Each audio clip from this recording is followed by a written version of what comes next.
A secret community of over 1,000 homeless people live in tunnels under Las Vegas. Deep beneath Las Vegas's famous strip of glittering lights lies a sinister labyrinth of underground flood tunnels.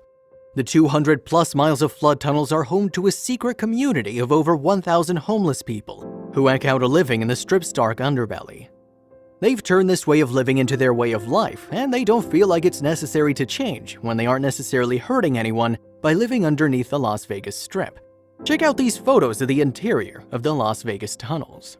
Despite the risks from disease, highly venomous spiders, and flooding washing them away, many of the tunnel people have put together elaborate camps with furniture, ornaments, and shelves filled with belongings.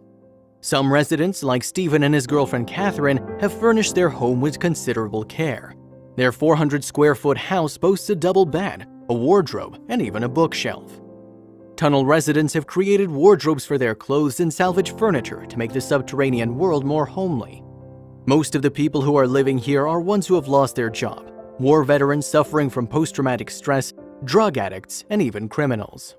They earn their money off the wildly excessive city above by begging and dumpster diving, raiding bins and skips.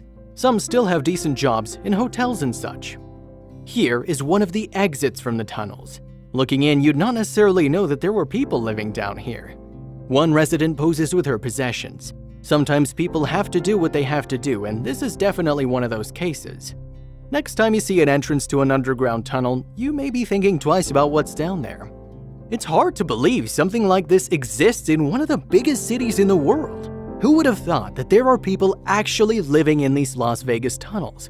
It's sad that we live in a world where this goes unnoticed. The homeless population is growing each year, and it's up to us to come up with a permanent solution so that they're not forced to sleep in the underground tunnels of our cities.